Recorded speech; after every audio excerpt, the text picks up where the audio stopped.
This is the full Game 2 VOD of the matchup between Gen.G and FlyQuest from the Quarterfinals of Worlds 2024. And we were just talking about this, what would they drop? Because it was the Ivern, the Renekton, and the Orianna were the bans in that previous one. We assumed that they would drop that Orianna, let that through to ban out the Seraphine. But I also want to touch back quickly on one of the points that you made coming into this, Betty. The last time any Western team won a game in a best-of-5 at Worlds against the LPLSEK was 2020. Yep. FlyQuest in game number 1 has already broken that. Okay, so not just one adjustment, but 2 from Gen.G. They ban out the Seraphine, they keep the Ivern ban, they also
lock it in. Canyon Italy. Renekton's got to be coming. I feel like it is. They dropped that ban, and I think they have to be looking towards that. You need setup for the Italy to really dominate. That is that classic combo here.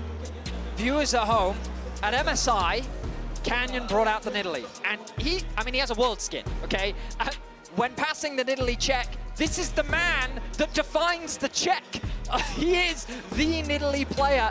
Seeing him play it here means that things are getting deadly serious here in Game 2. Yeah, I mean, this is so interesting, right? Because one of the few things that people would actually talk about with Canyon is, well, yeah, he's the GOAT, but maybe the meta doesn't suit him as well. You know, maybe he's not quite as dominant on these tank junglers because he is known for the heavy farming style. True. That is really what he's famous for. You look at the Nidalee, 43 games, 81.4% win rate, just ridiculous.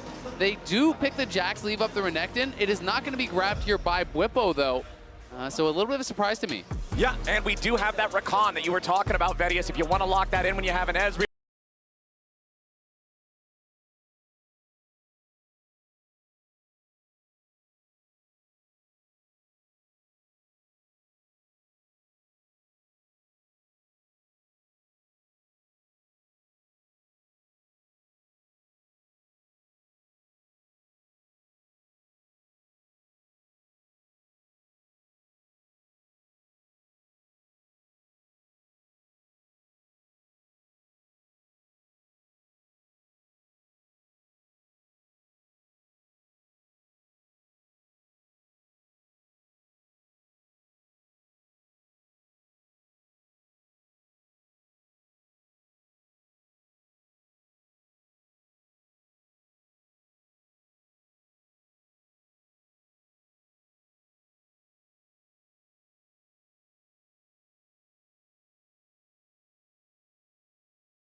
Zim ban, you're on Seraphine ban, you're on Ivern ban.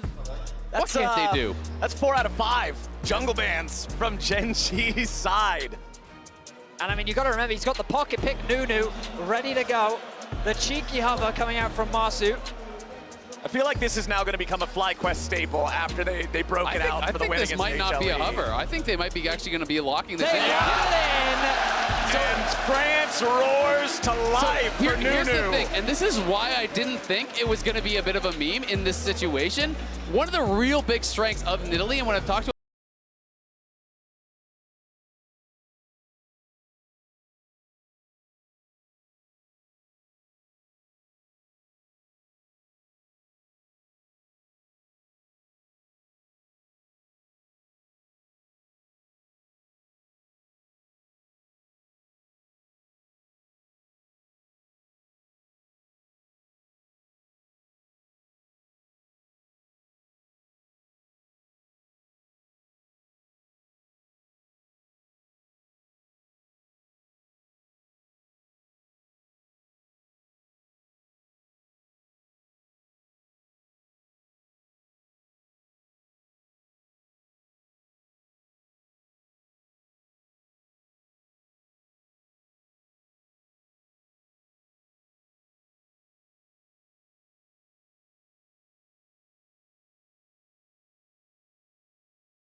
was in spring against Nongshim Red Force.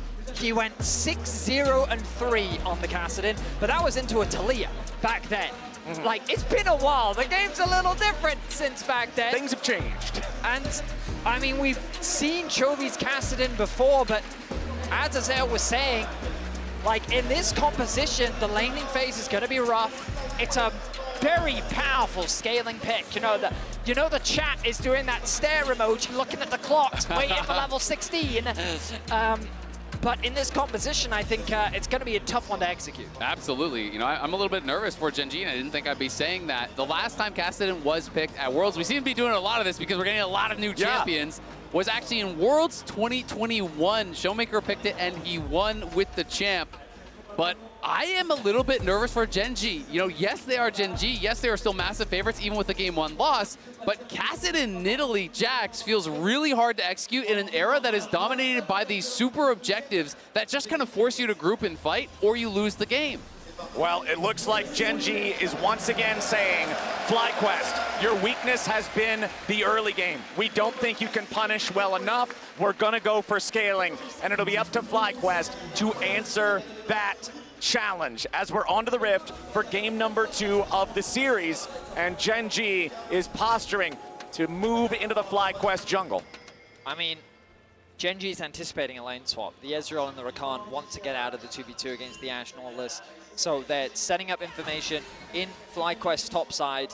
They're trying to scout out, where is this Ezreal? What are you guys up to?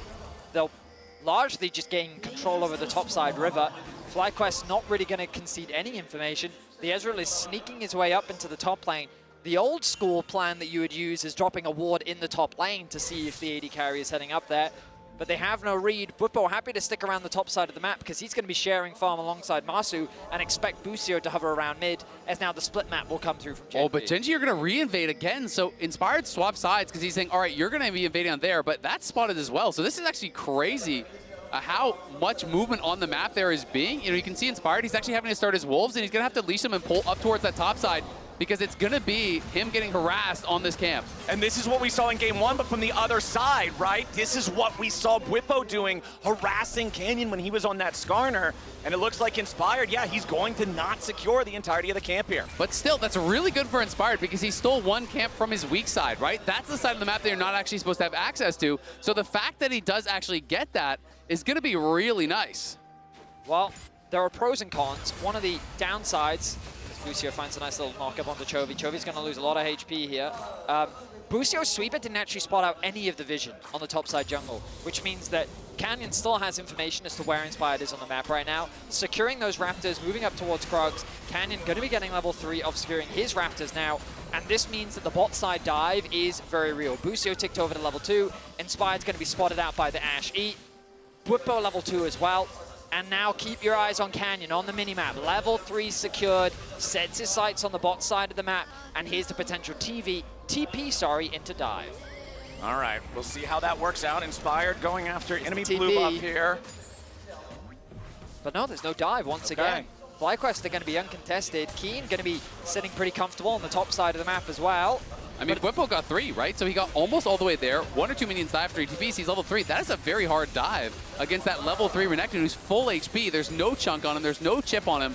And again, FlyQuest are playing the lane swap out very, very well. They haven't created those same gold advantages that they were able to get in the last game, but Chovy's not going to be having fun in the early stages of this matchup. He is going fleet, very likely resolve secondary. Yes, of course he is resolve secondary, so he has second wind, he has fleet, he has that D-shield. 2v2 here in the bottom lane though, as Bwipo down to 300 HP. Lehens dropping the ignite on the FlyQuest top laner. And remember that Bwipo had to already use the teleport for the lane swap scenario, so it's not so easy for him to go back and heal, get back into this lane in a better state, as Quad tries to keep the pressure on Chovy early. This is paramount that this never lets up. Exactly, you have to be non-stop, getting every single auto attack in that you can, harassing this guy constantly, as Canyon is going to make this so difficult. They're going to go for the dive. 3v2 dive from Gen.G. Lehens going to lead the way. Bwipo trying to stay alive. He's barely hanging on as he flashes out. Page trying to chase him down. It's first blood back over to the Ash. Busio still wants to get one back, but he doesn't have the damage. The Riptide slows him down, and Gen.G get the first blood. Nicely executed dive, and it's ultimately a misplay from Bwipo.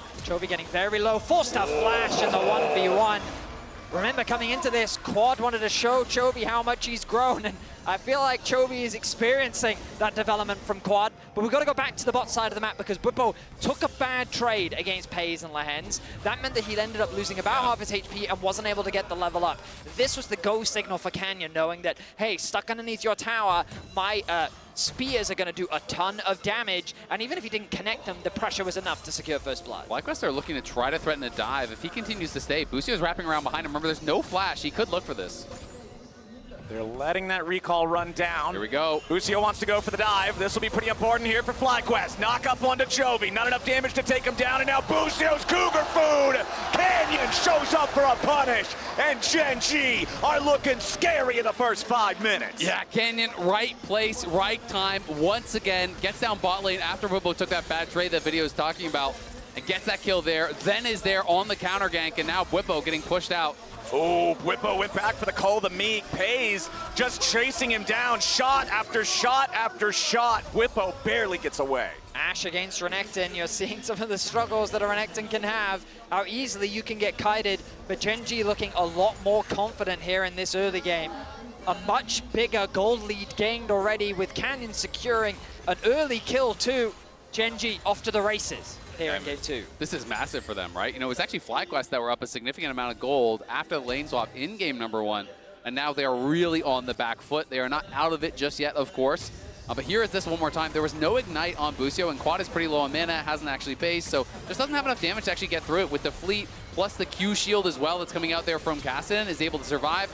Canyon shows up, cleans up a kill, and is definitely going to be feeling much better about his position this game. And now let's look at the overall consequences, because when we get back into game, you're going to notice a 2-level difference between the two top laners, and we're both going to be struggling in a matchup that's typically winning for the Renekton early on.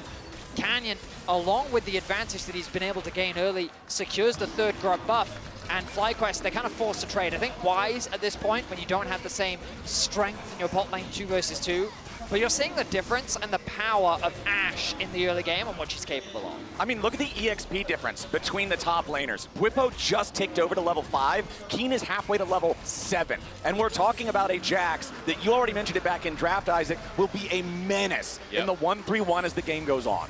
Exactly. I mean, Renekton, it's more about, dominating the early game in the lane, being a bully, and then showing up to these team fights and being strong there. We've seen Bwipo play around this pick so well.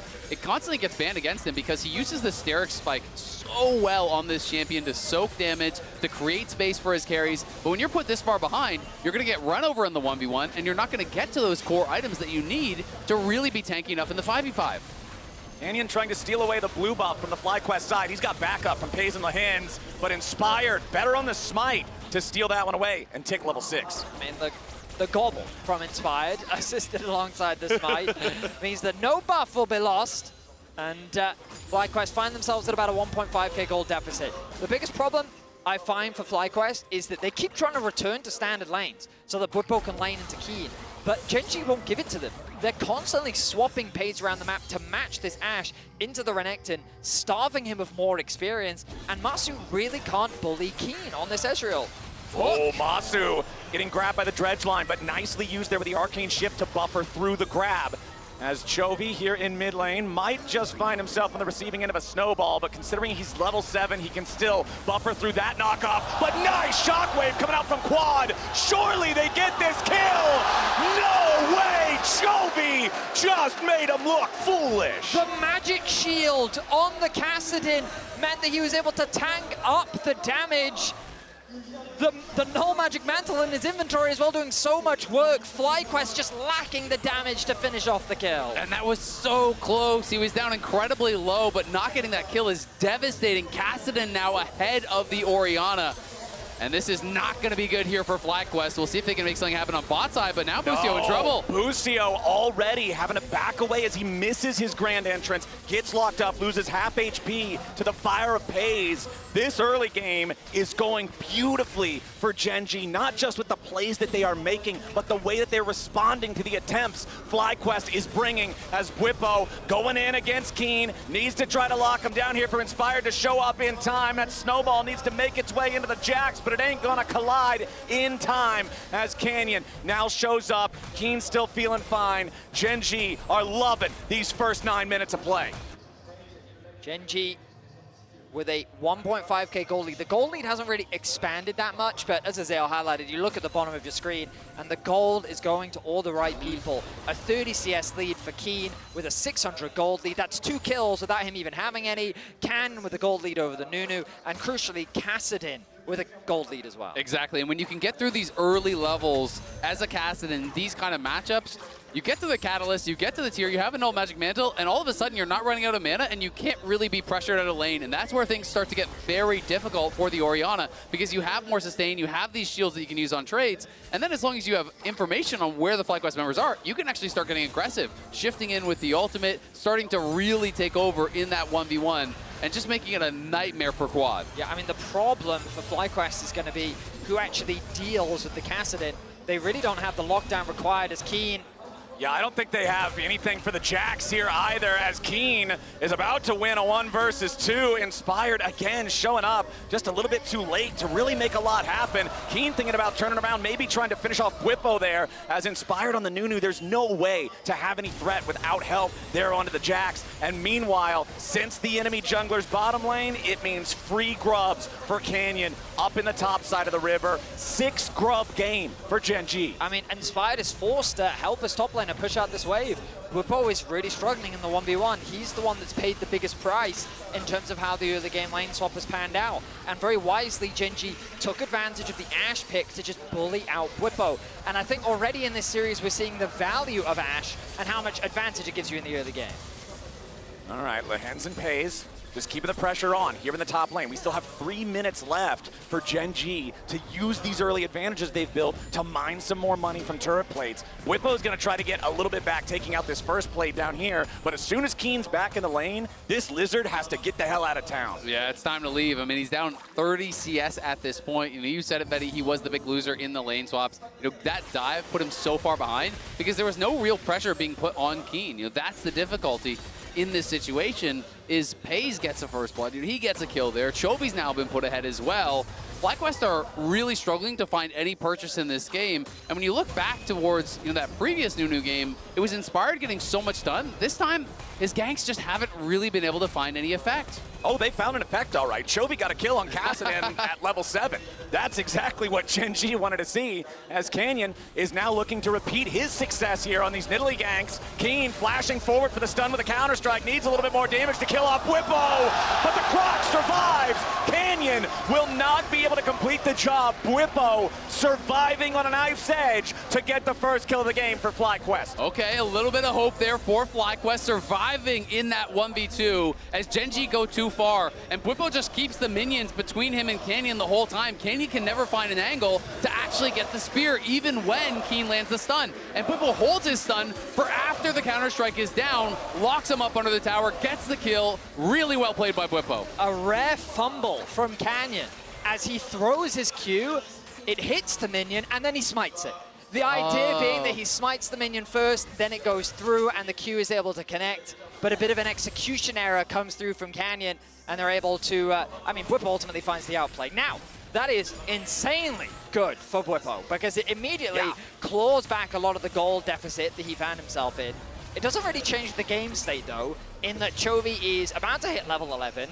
All of chat is patiently looking at that clock, getting scared and scared as that timer gets closer to level 16. Yeah, I will say, I do think, as much as people talk about Kassadin as late game beast, we'll see if Bwipo can get out of this. Lehens with the dredge line, Bwipo in trouble, arrow from downtown. The Renekton still in danger, trying to slice and dice his way out of trouble, but Canyon's got the kill secured. Gen.G claim 1, but a teleport's ready to try to get something in response. Quad shows up, trying to put the damage into Pays, but he flashes back over the wall to get away, and the shockwave is an airball. Nothing else for FlyQuest yet, as Lehens is now the target, and Inspired cuts off his escape. FlyQuest making an even trade 1-for-1, and Inspired wants to grab the Drake after. You're right, Flowers, it's a 1-for-1, but look at the mini-map. Mid is being pushed in, top is being pushed in, the Dragon will be conceded as Canyon. The overstaying is welcome. Yeah, Quad's still chasing after him here, but there is Pays to provide a little bit of extra peel. FlyQuest don't have the lockdown or the damage to complete the kill on the enemy jungler, so it will be Drake secured here for Inspired. Drake is nice, but they're going to be way happier about the gold they get onto the Kassadin here on the top side. He's going to get solo gold on that tower, and it's a first tower going over to this Kassadin that's already ahead of the pace. Now he's up 1.3k gold. Chovy just got paid. And you saw the gold at the top of the screen. 250 gold worth of plates for FlyQuest. 1,125 gold in plates for Gen.G. Their early game has been incredible. There's your MasterCard lane economy snapshot, and it is just a solid ocean of blue. Every single member of Gen.G ahead of their FlyQuest counterpart. The Herald is now alive, and I feel like Gen.G can feel confident enough to force a fight. All of their first major items are completed. You look across the board, only Marsu's Trinity Force is finished, which means in terms of item spikes, FlyQuest is in no position to force a fight. Yeah, absolutely. It's going to be very difficult for FlyQuest, and when they do take that fight, if you lose it, the game is likely to get fully out of reach. Gen.G already really running away with this one. This was more the expectation for the series. Game 1, FlyQuest showed up looking amazing, but Game 2, it's Gen.G who played the lane swap better, who created the advantages, and have been slowly pushing that forward further and further and further, as Chovy now stacking up the row, already up to those 3 stacks, and is going to have that Archangels pretty soon as well. Exactly. He's picking not just the scaling champion, but the super scaling build. He's heading straight for raid boss tier, and I don't see who on FlyQuest has the gear to clear him. He's just in such a good spot. Only 15.5 minutes into the game, and Gen.G has now gotten all 3 of the Baron Pit objectives in the early game uncontested. I mean, the reality is the only person who's going to have a shot at doing it, that was so close. If that hits Quad, he is in some serious trouble, and he might still be. Chovy chasing after him there, but will not find enough damage for a kill. Yeah, critically the arrow misses. He is going to be able to survive as a result, if we're going to see Inspired looking mid. Finds a knock-up onto Pays, but Canyon's here to peel for his AD carry. Redemption summoned up, Inspired just shot to pieces. Gen.G grabbing 1 kill already, and Canyon ain't gonna drop. Pays finding the DPS in this one, as Keen's ready to jump in to make it 3. A triple kill for the Gen.G marksman. Those arrows fly straight. Pays with phenomenal footwork. dancing his way around the fight, dodging the knockup from Busio, and then re-engaging off the back of the damage from the tower and Canyon. Gen.G putting their foot down and looking to crush the hopes of FlyQuest here in game 2. Yeah, they're running away with this second game. It's looking like it's going to be a tied-up series. And let's not kid ourselves, there was no way Gen.G would ever go down without a fight, and we might see Whippo going down too. I think it's more than a maybe, Mr. Azael. I think Whippo is out of there. They'll give the kill over to Chovy on the Kassadin, 2-0-1, as we take another look at what happened with this play mid lane, where Inspired went too far and learned the hard way. Yeah, exactly. Inspired, nice sidestep on the spear, but tries to pull back, has taken so much damage from the tower. Canyon goes in, the flash comes back, but it's Whippo, arriving, he's not able to arrive, from that top lane. It's Keen coming in with the TP. It wasn't able to be stopped. He arrives, there's no chance in the fight after that. Busio couldn't hit the knockup on either the Ashe or the Canyon Nidalee. Wasn't able to even get the one kill. The Locket from Lehen's doing so much work as well as we turn our attention to live. Chovy in a 1v2, and he doesn't seem pressured at all. Busio and Quad without the damage to really threaten this guy. The arrow flies in from all the way up in the river, and now it's Busio under pressure. Shockwave hits both Gen.G players, but what's it gonna matter? They get the kill on the support, and they force the flash at a Quad as well. Gen.G, they made some overeager plays in game 1, but here in game 2, they are playing to their limits, and they are crushing FlyQuest. I mean, they just have so much gold at this point, and the problem with the composition of Fly is it's not matching up well to what Gen.G have. They're losing in the isolated 1v1s. They don't have the damage to really get the hook. Connects. Lehens connects onto the turret, and it sets up Pays to just keep firing. Unstoppable. 5-0-2 here for the Ashe as Canyon throws the spear back over the wall. Whippo's coming in on the flank, looking to lock up Pays, who pops the cleanse, getting away from the Croc, trying to kite it out, but Whippo takes him down. 1-for-1 though, as Inspired is also going to drop with Lehens falling. You can see an ultimate 2-for-1 trade for FlyQuest side as they still continue going forward, looking maybe for Canyon, but it ain't gonna happen. I mean, FlyQuest, they're going down, but they're going down swinging. Masu, no way out. No, not from that Kassadin. Chovy is on a rampage. 2 items fully completed. Seraph's fully stacked. Farm at Chovy levels. It's feeling good. The terrifying thing is Chovy doesn't even have the Malignance yet, and that's only going to make things even worse for FlyQuest. The third dragon of the game will be denied from FlyQuest. Soul Point will not be given to them as an option, and I feel like it's going to take a genuine miracle for FlyQuest to turn this around, because the problem with FlyQuest is they don't have anyone to match Chovy in the 1v1.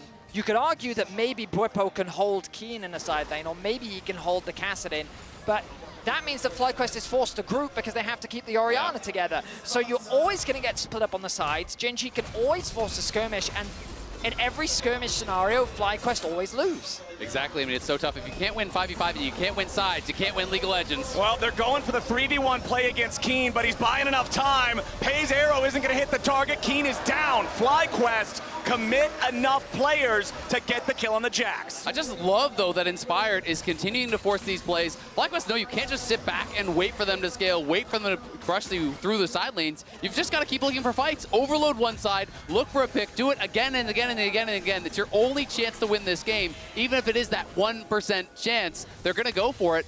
And the redemption rush here from Inspired, I think, is actually really intelligent. It is making a big difference in some of these fights. I completely agree with you, Azael, especially given that now FlyQuest are pushed back to their tier 2 towers and the bot lane, the tier 3. Gen.G, it's harder to cross map because now they have to push deeper to be ready to punish that overstack on the side of FlyQuest. So you're completely right that the best case scenario for FlyQuest is just keep overstacking one side, wait for someone to overextend, and Keen will be an easier target to lock down than Chovy as he finds himself 2 levels away from level 16. Exactly. We are entering the 14th day. 2 days remain until the end of days for FlyQuest in this second game. If it's already difficult, it will become impossible once Chovy hits that spike. There's the Malignance that you mentioned, Vedius, going to give him all that extra ability haste. All Gen.G has to do is enable him. And we're just talking about one guy. Let's not forget Pays, 5-1-2 on the Ashe, having an amazing game here so far. We've talked already in this game about the early power, the early presence this champion has, and it's it's night and day compared to the Jinx that was so inactive in game 1. Absolutely, and this is what people have come to expect from FaZe. This guy has leveled up time and time again. He is such an impressive player. FlyQuest looking for a potential fight, but aren't going to be able to find it. I mean, FaZe has just been rock solid for this team. If you get him into a good spot, he is going to dominate the team fights. He's going to dominate the game. And Chovy knows that he's just going to run the side lanes here. And every time you see Chovy jumping on someone, there's always an Ash arrow coming along with him to try to guarantee that he has the opportunity to get that kill. He will not kill Whippo up there on the top side, but he takes him solo. And he gets the Sterix pop, which is actually really big. Oh, Busio jumps in through the Hex Gate, and immediately Lehens and Canyon are ready. The Rakan does escape, but this is just the confidence Gen.G are playing with. Look at the wards, man. It's a damn Christmas tree, and Gen.G are the ones sending gifts. I mean, Gen.G are making a statement after game 1. They are absolutely dominating. Masu slightly oversteps, and Chovy sees an angle.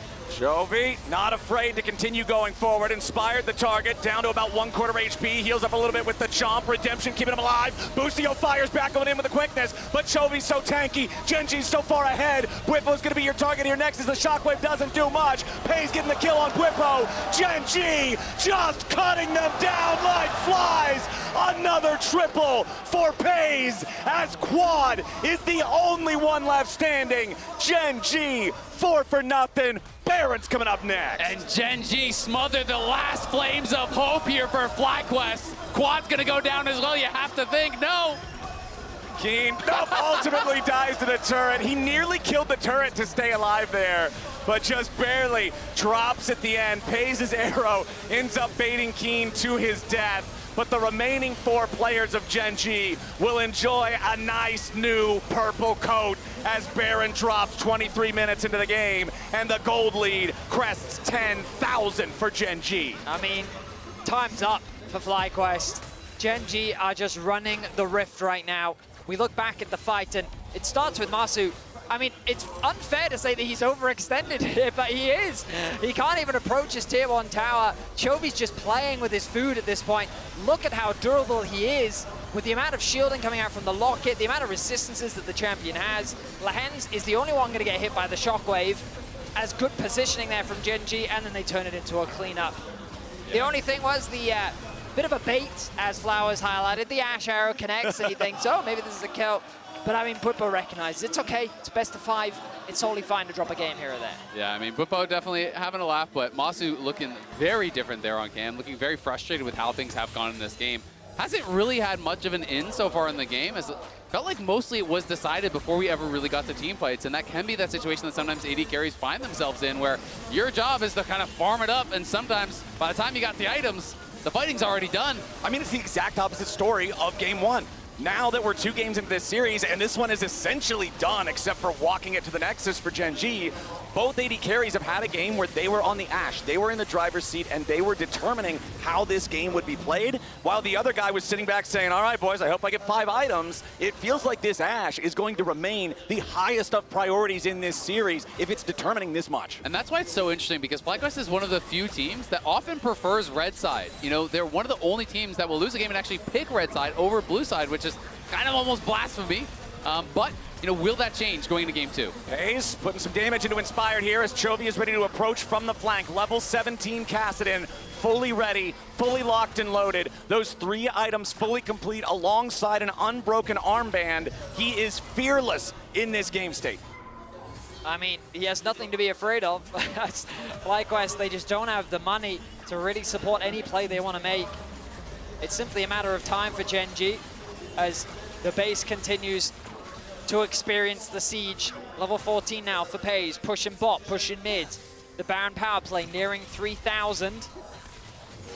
As FlyQuest are very quickly running out of options. Yes, the tier 3 turret in mid lane, now about to fall. Gen.G forcing the issue. Lehens with a flash over the wall, going into the dredge line, ain't gonna find it. Inspired, having to pop the ult for the shield to stay alive. Redemption here too.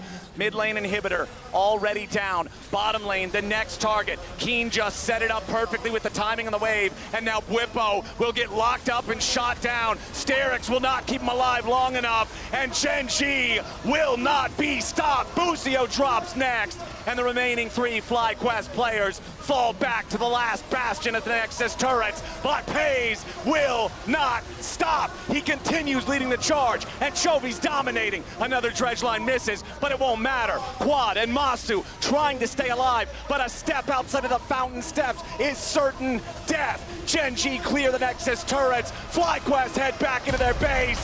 It's a tied series. Gen.G take game 2.